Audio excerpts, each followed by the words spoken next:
السلام عليكم ورحمة الله وبركاته. الحمد لله نحمده ونستعينه ونستغفره ونؤمن به ونتوكل عليه ونعوذ بالله من شرور أنفسنا ومن سيئات أعمالنا. من يهده الله فلا مضل له ومن يضلله فلا هادي له. ونشهد أن لا إله إلا الله وحده لا شريك له. ونشهد أن سيدنا وحبيبنا ومحبوبنا وأولانا ومولانا محمدا عبده ورسوله صلى الله تعالى عليه وعلى آله وأصحابه وبارك وسلم تسليما كثيرا كثيرا. أما بعد فأعوذ بالله من الشيطان الرجيم. بسم الله الرحمن الرحيم. قل إن كنتم تحبون الله فاتبعوني يحببكم الله ويغفر لكم ذنوبكم والله غفور رحيم. وقال رسول الله صلى الله تعالى عليه وسلم: اللهم إن إبراهيم حرم مكة فجعلها حراما وإني حرمت المدينة حراما ما بين مأزميها أو كما قال عليه الصلاة والسلام. صدق الله العظيم وصدق رسوله النبي الكريم ونحن على ذلك لمن الشاهدين والشاكرين والحمد لله رب العالمين. اللهم صل على محمد وعلى آل محمد كما صليت على إبراهيم وعلى آل إبراهيم إنك حميد مجيد. اللهم بارك على محمد وعلى آل محمد كما باركت على إبراهيم وعلى آل إبراهيم إنك حميد مجيد. سبحانك لا علم لنا إلا ما علمتنا إنك أنت العليم الحكيم.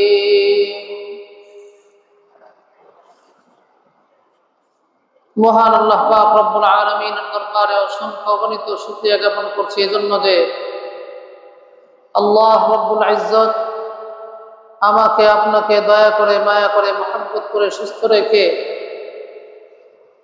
পবিত্র জুমার দিনে জুমার নামাজ আদায়ের লক্ষ্যে মহল্লার বিভিন্ন জায়গা থেকে কিছু সময় হাতে নিয়ে আগে আগে মসজিদে আসার তৌফিক দান করেছেন। সেই সাথে কিছু দিনই কথাবার্তা, দিনই আলোচনা বলার শোনার তৌফিক দান করেছেন। এজন্য সকলে দিন থেকে শুকরিয়া তান বলি আলহামদুলিল্লাহ। মহান আল্লাহ পাকের নিয়ামত পেয়ে যে ব্যক্তি নিয়ামতের শুকরিয়া আদায় করে, আল্লাহ পাক তার নিয়ামত আরো বাড়িয়ে দেন। সুবহানাল্লাহ। মুহতারাম হাজরিন, বিগত 2 সপ্তাহে আলোচনা হয়েছে মক্কা মুকাররমা, মসজিদে হারাম ও অন্যান্য নিদর্শনাবলীর গুরুত্ব, মাহাত্ম্য ও ফাজাইল সম্পর্কে। এ সপ্তাহে আমি আলোচনা করার ইচ্ছা করেছি মদিনা মুনাওয়ারা, মসজিদে নববী ও অন্যান্য নিদর্শনাবলীর গুরুত্ব, মাহাত্ম্য ও ফাজাইল সম্পর্কে। আল্লাহ পাক যদি তৌফিক দান করেন তাহলে উক্ত বিষয়ের উপর 2-4টি কথা আপনাদের সম্মুখে পেশ করার চেষ্টা করব ইনশাআল্লাহ। মুহতারাম হাজরিন, প্রথমে আমরা আলোচনা শুনব মদিনা মুনাওয়ারার গুরুত্ব, মাহাত্ম্য ও ফজিলত সম্পর্কে। হাদিস শরীফের মধ্যে এসেছে, মুসলিম শরীফের বর্ণনা, আল্লাহ রাসূল সাল্লাল্লাহু আলাইহি ওয়াসাল্লাম ইরশাদ ফরমান, আল্লাহুম্মা ইন্না ইব্রাহিম হাররামা মাক্কাহ ফাজআলাহা হারামা ওয়া ইন্নী হাররামতুল মাদিনাতা হারামা মা বাইনা মাযিমাইহা। আল্লাহ রাসূল সাল্লাল্লাহু আলাইহি ওয়াসাল্লাম ইরশাদ ফরমান, হে আল্লাহ, নিশ্চয়ই ইব্রাহিম আলাইহিস সালাতু ওয়াস সালাম মক্কা মুকাররমাকে হারাম তথা সম্মানিত বলে ঘোষণা করেছেন, আর আমি মদিনা মুনাওয়ারার 2 প্রান্তের মধ্যবর্তী জায়গাকে হারাম ঘোষণা করলাম। এই হারাম কিন্তু হালাল হারামের হারাম না, এই হারাম মানে হচ্ছে সম্মানিত। ইব্রাহিম আলাইহিস সালাতু ওয়াস সালাম মক্কা মুকাররমাকে হারাম তথা সম্মানিত বলে ঘোষণা করেছেন। নবীজি বলতেছেন, ওটা তো ছিল, অর্থাৎ মক্কা মুকাররমার ব্যাপারে ঘোষণা ছিল ইব্রাহিম আলাইহিস সালাতু ওয়াস সালামের, আর মদিনা মুনাওয়ারার ব্যাপারে আমি ঘোষণা করছি যে এটা হারাম তথা সম্মানিত। সুবহানাল্লাহ। তো মক্কা নগরী সম্মানিত হিসাবে ভূষিত হয়েছে তার মাধ্যমে, ইব্রাহিম আলাইহিস সালাতু ওয়াস সালামের মাধ্যমে, আর মদিনা মুনাওয়ারা সম্মানিত হিসাবে ভূষিত হয়েছে আমাদের নবীজি মুহাম্মদুর রাসূলুল্লাহ সাল্লাল্লাহু আলাইহি ওয়াসাল্লামের মাধ্যমে। নবীজি সাল্লাল্লাহু আলাইহি ওয়াসাল্লাম মদিনা মুনাওয়ারার গুরুত্ব, মাহাত্ম্য এবং ফজিলত বর্ণনা করতে গিয়ে বলেন, বুখারী শরীফের মধ্যে এসেছে, ইন্নাল ঈমানা লা ইয়ারিজু ইলাল মাদিনা কামা তারিজুল হাইয়াতু ইলা জুহরিহা। আল্লাহ রাসূল সাল্লাল্লাহু আলাইহি ওয়াসাল্লাম ইরশাদ ফরমান, নিশ্চয়ই ঈমান ও আহলে ঈমানরা মদিনা মুনাওয়ারায় প্রত্যাবর্তন করবে যেমনি ভাবে সাপ তার গর্তে প্রত্যাবর্তন করে।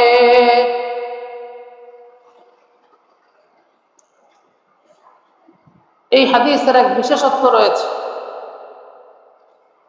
যারা মক্কা মদিনার জিয়ারতে গিয়েছেন হজ কিংবা উমরার উদ্দেশ্যে গিয়েছেন তারা হয়তো দেখেছেন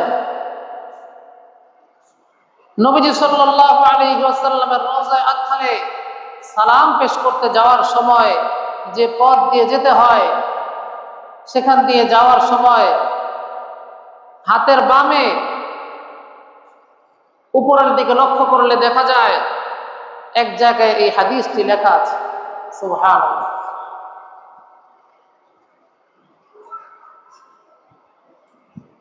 হাদিসটি বোঝার বিষয়, সাপ যেমনি ভাবে তার গর্তে প্রত্যাবর্তন করে, নবীজি বলতেছেন ঈমান ঠিক ওই রকম ভাবে মদিনায় প্রত্যাবর্তন করবে।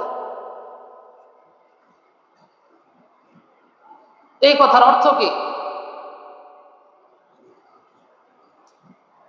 এর ব্যাখ্যায় উল্লেখ করা হয়েছে সাপ তার নিজস্ব প্রয়োজনে গর্ত থেকে বের হয়ে এদিক সেদিক ঘোরাফেরা করে, ছোটাছুটি করে, সে তার বিভিন্ন প্রয়োজন পুরা করে। এরপর যখন আবার সময় হয় তখন সে আবার তার গর্তের দিকে ফিরে আসে। ঠিক ঈমান তথা আহলে ঈমান, ঈমানদারগণ, মুসলমানগণ, তাদের আসল এবং সর্বশেষ ঠিকানা হচ্ছে মক্কা এবং মদিনা। সুবহানাল্লাহ।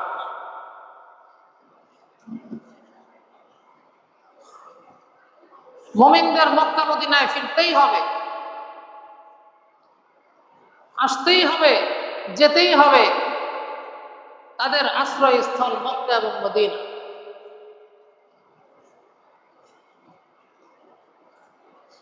তো মুমিনদের আসল এবং শেষ ঠিকানা যে মক্কা মদিনা, এটা একদম শুরু জামানা থেকে কিয়ামত পর্যন্ত সব সময় বিষয়টা একদম সূর্যের আলোর ন্যায় স্পষ্ট। ইসলামের শুরু জামানায় মুসলমানরা নির্যাতিত হয়ে, নিপীড়িত হয়ে মক্কা থেকে মদিনায় এসে আশ্রয় গ্রহণ করেছে, মদিনায় হিজরত করেছে। নবীজি সাল্লাল্লাহু আলাইহি ওয়াসাল্লাম যতদিন জীবিত ছিলেন ততদিন পর্যন্ত মদিনাওয়ালারা মসজিদে নববীতে এসেছে নামাজের জন্য, নবীজির দর্শন লাভের জন্য, নবীজিকে এক পলক দেখার জন্য মসজিদে নববীতে ছুটে এসেছে। আর যারা মদিনায় অবস্থান করত না, পৃথিবীর আনাচে কানাচে বিভিন্ন জায়গায় ছড়িয়ে ছিটিয়ে যারা বসবাস করত, তাদের অনেকে হয়তোবা কখনো হিজরত করে মদিনায় চলে এসেছে, আবার কেউ কেউ হিজরত করে না আসলেও নবীজিকে দেখার জন্য, মসজিদে নববীতে নামাজের জন্য, নবীজি সাল্লাল্লাহু আলাইহি ওয়াসাল্লাম থেকে কোরআন ও হাদিসের ইলম শেখার জন্য মদিনায় ছুটে এসেছে।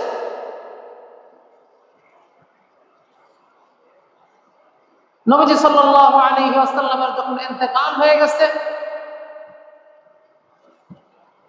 এরপরে নবীজিকে তো আর সরাসরি দেখতে পাবে না,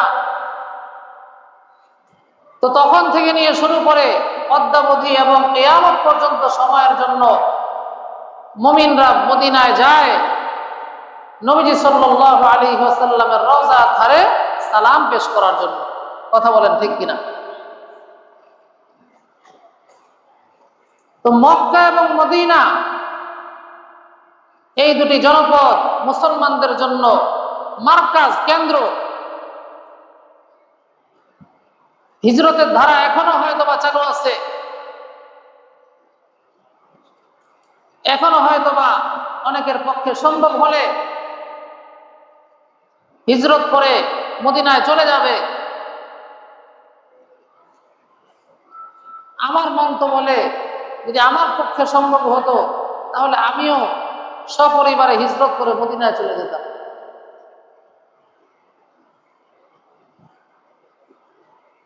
তো হিজরত যে শুধুমাত্র নবীজির জামানাতেই হয়েছিল বিষয়টা কিন্তু এমন না। পরবর্তীকালেও অনেক মানুষ মক্কা মদিনায় হিজরত করে চলে গেছে।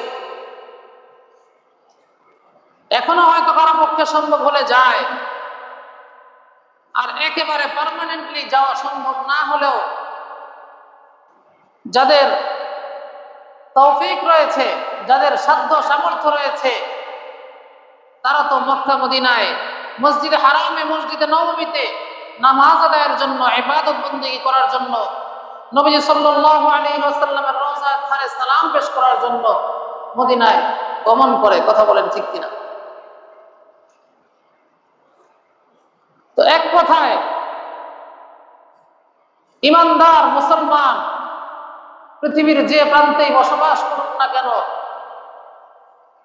হয়তো সে পার্মানেন্টলি নয়তো সাময়িক সময়ের জন্য মক্কা মদিনায় যাবেই যাবে। এবং এটা এমন জায়গা যার পক্ষে সম্ভব সে শুধুমাত্র একবার দুইবার যায় না, বারবারই যাওয়ার জন্য চেষ্টা করে। তো ইন্নাল ঈমান লা ইয়ারিজু ইলাল মাদিনা কামা তারিজুল হাইয়াতু ইলা জুহরিহা। কিয়ামতের পূর্বে এমন একটা সময় আসবে যখন ইমানদারেরা মক্কা এবং মদিনায় গিয়ে আশ্রয় গ্রহণ করবে। সারা পৃথিবীতে দাজ্জাল চড়ে বেড়াবে, দাজ্জাল মানুষকে ঈমান হারা করবে, আর ওই সময় মক্কা এবং মদিনা মাহফুজ থাকবে। আল্লাহ পাক মক্কা এবং মদিনাবাসীকে হেফাজত করবেন তার খাস রহমতের দ্বারা। সুবহানাল্লাহ। কিন্তু দুঃখজনক বিষয় হলো ওই সময়ে মদিনাতেও যারা নেফাক নিয়ে বসবাস করবে, অর্থাৎ প্রকৃত ঈমান দিলের মধ্যে ধারণ করবে না, লালন করবে না, দিলের মধ্যে নেফাক লালন করবে, এমন নামকে ওয়াস্তে ঈমানদারেরাও মদিনায় থাকতে পারবে না। মদিনায় ভূমিকম্প হবে, তো মদিনাকে যখন কাঁপানো হবে তখন মদিনা থেকে ওই মুনাফিক নামধারী ঈমানদারেরা মদিনা থেকে বের হয়ে যাবে। বলেন না নাউযুবিল্লাহ। আসলে ঈমানদারেরা বের হবে না। কারা বের হবে? যে সমস্ত নামকে ওয়াস্তে ঈমানদার রয়েছে, যারা নামে মুমিন কিন্তু সত্যিকার অর্থে মুমিন না, ভিতরে নিফাক লালন করে, মুনাফিকি লালন করে, ওই সমস্ত মুনাফিকরা মদিনায় থাকতে পারবে না। মদিনার ওই ভূমিকম্পে তারা মদিনা থেকে বের হয়ে যাবে। তো শেষ জামানাতেও ঈমানদারেরা ফিতনা থেকে বাঁচার জন্য এবং নিজেদের দ্বীনদারি ঈমান আমলকে হেফাজতের জন্য মদিনায় ছুটে যাবে। আল্লাহ রাসূল সাল্লাল্লাহু আলাইহি ওয়াসাল্লাম মদিনা মুনাওয়ারায় ঈমানদারদেরকে বসবাস করার জন্য উৎসাহিত করেছেন, তারগীব দিয়েছেন। হাদিস শরীফের মধ্যে এসেছে, মদিনা মুনাওয়ারায় বসবাস করতে গিয়ে যদি কেউ অভাব অনটনের সম্মুখীন হয়, দুঃখ কষ্টের সম্মুখীন হয়, আর ওই অবস্থায় সে সবর করে দিন যাপন করে, এভাবে দিন যাপন করতে করতে যদি তার ইন্তেকালও হয়ে যায়, কিয়ামতের দিন আল্লাহ রাসূল সাল্লাল্লাহু আলাইহি ওয়াসাল্লাম তার পক্ষে সুপারিশ করবেন। সুবহানাল্লাহ। মুসলিম শরীফের বর্ণনায় এসেছে, قال رسول الله صلى الله تعالى عليه وسلم لا يصبر أحد على لأوائها فيموت إلا كنت له شفيعا أو شهيدا يوم القيامة إذا كان مسلما। আল্লাহ রাসূল সাল্লাল্লাহু আলাইহি ওয়াসাল্লাম ইরশাদ করেন, যে কেউ মদিনা মুনাওয়ারার দুঃখ কষ্ট ও অভাব অনটনের উপর সবর করে দিন যাপন করবে, এভাবে দিন যাপন করতে করতে মদিনা মুনাওয়ারায় ইন্তেকাল করবে, আল্লাহর হাবিব সাল্লাল্লাহু আলাইহি ওয়াসাল্লাম তার সম্পর্কে বলেন, ইল্লা কুনতু লাহু শাফিআন আও শাহীদান ইয়াওমাল কিয়ামাতি ইযা কানা মুসলিমা। যদি সে ঈমান ও ইসলাম নিয়ে ইন্তেকাল করতে পারে, আমি তার জন্য কিয়ামতের দিন সুপারিশকারী হয়ে যাব। সুবহানাল্লাহ। বর্ণনাকারী সাহাবীর সন্দেহ হয়ে গেছে যে নবীজি কি শাফিআন বলেছেন নাকি শাহীদান বলেছেন।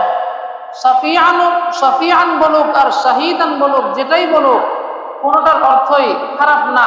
শাফিআন মানে হচ্ছে সুপারিশকারী, আর শাহীদান মানে হচ্ছে সাক্ষ্য প্রদানকারী। তো হাদিসের মধ্যে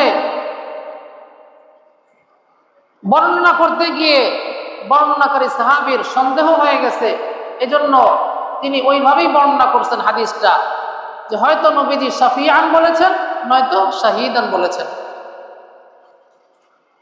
কথা শুনতে গিয়ে ভুল হয়ে যেতে পারে কিনা।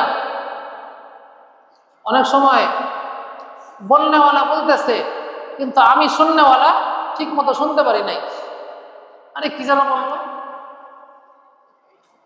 এরকম সন্দেহ হয় কিনা। তো এরকম বর্ণনাকারী সাহাবী শাফিআন বলেছেন নাকি শাহীদান বলেছেন নবীজি, সন্দেহ হয়ে গেছে, এজন্য তিনি ওইভাবেই হাদিসটা বর্ণনা করেছেন। তো মদিনা মুনাওয়ারায় ঈমানদার ব্যক্তি যদি বসবাস করতে গিয়ে অভাব অনটনের সম্মুখীন হয়, দুঃখ কষ্টের সম্মুখীন হয়, আর ওই অবস্থাটাকে সে সবরের মাধ্যমে কাটায় নেওয়ার চেষ্টা করে, আর এভাবে চলতে চলতে তার ইন্তেকাল হয়ে যায়, নবীজি সাল্লাল্লাহু আলাইহি ওয়াসাল্লাম কিয়ামতের দিন তার পক্ষে সুপারিশকারী হবেন। সুবহানাল্লাহ।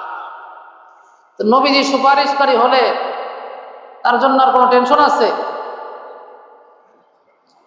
সে তো পার পেয়ে যাবে। নবীজি সাল্লাল্লাহু আলাইহি ওয়াসাল্লাম মদিনায় বসবাসের প্রতি আরো উৎসাহিত করার জন্য মদিনা মুনাওয়ারার জন্য দোয়া করেছেন, মদিনা মুনাওয়ারার বরকতের জন্য দোয়া করেছেন, মদিনা মুনাওয়ারার সওয়াবের জন্য দোয়া করেছেন, মদিনা মুনাওয়ারার মুদের মধ্যে বরকতের জন্য দোয়া করেছেন। শুধু তাই না, বরং আল্লাহ পাকের কাছে ডাবল বরকতের আবেদন করেছেন। সুবহানাল্লাহ।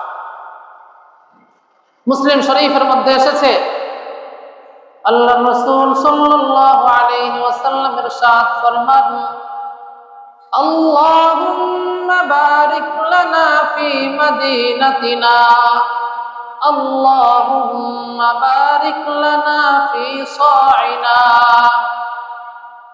আল্লাহুম্মা বারিক লানা ফি মুদ্দিনা, আল্লাহুম্মা ইজআল মা'আল বারাকাতি বারাকাতাইন।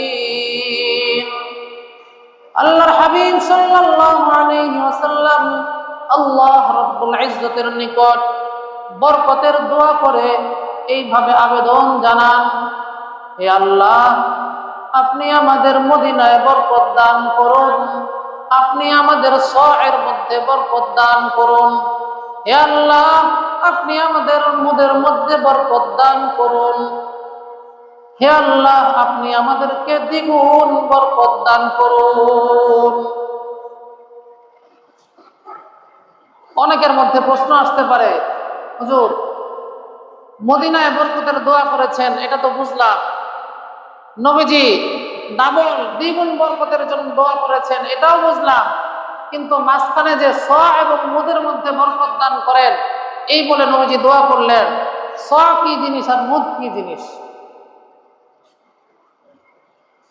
এই প্রশ্নের উত্তর হলো, সওয়াব এবং মুদ এই দুটি জিনিস হলো তৎকালীন সময়ের মদিনা মুনাওয়ারার এক বিশেষ ওজন ও পরিমাপ পাত্র। অর্থাৎ ব্যবসায়ীরা ব্যবসা করার ক্ষেত্রে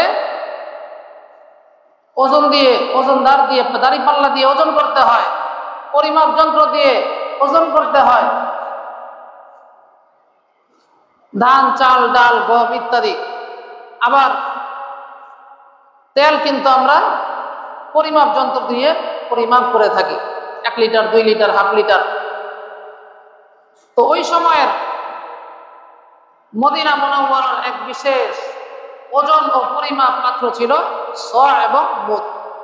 নবীজি সাল্লাল্লাহু আলাইহি ওয়াসাল্লাম আল্লাহ পাকের কাছে এই বলে আবেদন জানালেন, প্রার্থনা করলেন, হে আল্লাহ, আপনি আমাদের যে বিশেষ পরিমাপ পাত্র এবং বিশেষ ওজনের পাত্র রয়েছে এই দুটির মধ্যে বরকত দান করুন। কিছুক্ষণ আগে প্রসঙ্গক্রমে বলছিলাম যে ইমানদারেরা শেষ জমানায় মদিনায় গিয়ে আশ্রয় গ্রহণ করবে। মদিনা মুনাওয়ারা, আল্লাহ রাব্বুল ইজ্জত মদিনা মুনাওয়ারাকে বিশেষ বেষ্টনীর মাধ্যমে দাজ্জালের অনুপ্রবেশ থেকে হেফাজত করবেন।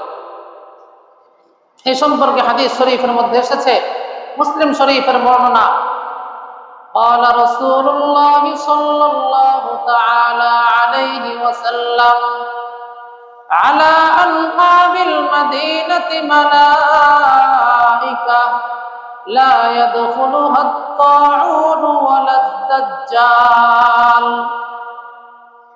আল্লাহ রাসূল সাল্লাল্লাহু আলাইহি ওয়াসাল্লাম ইরশাদ করেন, মদিনার অলি-গলি, প্রবেশ পথ এবং গিরিপথ সমূহে ফেরেশতারা নিয়োজিত রয়েছে, যে কারণে মদিনা মুনাওয়ারায় দাজ্জাল এবং কোন মহামারী প্রবেশ করতে পারবে না। প্লেগ মহামারী অর্থাৎ আল্লাহ পাকের পক্ষ থেকে এমন বিশেষ আযাব গজব, যেই কারণে ব্যাপকভাবে মানুষ মরে যায়, মানুষ ক্ষতিগ্রস্ত হয়, এই ধরনের মহামারী থেকে আল্লাহ পাক মদিনা মুনাওয়ারাকে হেফাজত করবেন এবং দাজ্জালের অনুপ্রবেশ থেকেও মদিনা মুনাওয়ারাকে হেফাজত করবেন। কারণ আল্লাহ পাকের পক্ষ থেকে বিশেষ ফেরেশতাদের দল মদিনার প্রবেশ পথ সমূহের মধ্যে নিয়োজিত রয়েছে। মদিনা মুনাওয়ারার গুরুত্ব, মাহাত্ম্য এবং ফজিলত সংক্রান্ত সর্বশেষ একটি বর্ণনা বলছি। এটিও মুসলিম শরীফের বর্ণনা। দেখেন, যারা মদিনায় বসবাস করে ঈমান ও আমাল সহকারে, আল্লাহ পাকের হুকুমের আনুগত্য সহকারে, নবীজি সাল্লাল্লাহু আলাইহি ওয়াসাল্লামের সুন্নতের পাবন্দী সহকারে, এই ফজিলত তাদের জন্য। এই ফজিলত ওই সমস্ত নামকে অস্তে ঈমানদারদের জন্য না, যারা মদিনায় বসে বসেও আল্লাহ আল্লাহ রাসূলের নাফরমানি করে। এই ফজিলত তাদের জন্য না। তো নবীজি সাল্লাল্লাহু আলাইহি ওয়াসাল্লাম যে ফজিলতটি বর্ণনা করেছেন সেটি হলো, মান আরাদা আহলাল মাদিনাতি বিসু, মান আরাদা আহলাল মাদিনাতি বিসু আযাবাহুল্লাহ কামা ইয়াযুবুল মিলহু ফিল মা। আল্লাহর রাসূল সাল্লাল্লাহু আলাইহি ওয়াসাল্লাম ইরশাদ করেন, যে ব্যক্তি মদিনাবাসীদের ব্যাপারে কোনো অসৎ পরিকল্পনা করবে, কোনো ক্ষতি করার চেষ্টা করবে, কোনো ধরনের অনিষ্টের পরিকল্পনা করবে, আল্লাহ রাব্বুল ইজ্জত তাকে এমন ভাবে গলিয়ে দিবেন যেইভাবে লবণ পানির মধ্যে বিগলিত হয়ে যায়। বুঝে আসছে? পানির মধ্যে যদি লবণ দেন, ওই লবণ কি আর আস্তে থাকবে? লবণ ধীরে ধীরে একদম সম্পূর্ণরূপে গলে যাবে। ঠিক তেমনি ভাবে মদিনাবাসীদের ব্যাপারে কেউ যদি অসৎ পরিকল্পনা করে, জুলমান অর্থাৎ ন্যায়সঙ্গত ভাবে না, মদিনায় বসে বসে কেউ অন্যায় করতেছে, তার ব্যাপারে যদি কোনো কঠিন সিদ্ধান্ত নেওয়া হয়, তাহলে এজন্য আল্লাহ পাক তাকে গলাবেন না। যে ব্যক্তি নাকি মদিনায় আল্লাহ পাকের হুকুমের ফরমাবরদারির সাথে রয়েছে, এবং নবীজি সাল্লাল্লাহু আলাইহি ওয়াসাল্লামের সুন্নতের পাবন্দির সাথে রয়েছে, এরপরও তার প্রতি জুলুম বশত তাকে যদি ক্ষতি করার চেষ্টা করে, তার ব্যাপারে যদি অসৎ পরিকল্পনা করে, তাহলে আল্লাহ পাক তাকে লবণ পানির মধ্যে যেইভাবে বিগলিত হয়ে যায় ওইভাবে আল্লাহ পাক তাকে গলিয়ে দিবে। বলেন না নাউযুবিল্লাহ। আলোচ্য বিষয় ছিল মদিনা মুনাওয়ারা, মসজিদ নববী ও অন্যান্য নিদর্শনাবলীর গুরুত্ব, মাহাত্ম্য এবং ফাজাইল।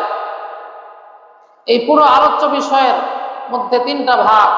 একটা হচ্ছে মদিনা মুনাওয়ারার গুরুত্ব, মাহাত্ম্য এবং ফজিলত। আরো দুইটা ভাগ রয়ে গেছে, মসজিদে নববী এবং অন্যান্য নিদর্শনাবলী। সেগুলোর আলোচনা করা সম্ভব হলো না, সময় শেষ হয়ে গেছে। যতটুকু কথা হলো আল্লাহ পাক আমাদেরকে এই কথাগুলোর সঠিক বুঝ দান করেন। আমিন ওয়া আখিরু দাওয়ানা আলহামদুলিল্লাহি রাব্বিল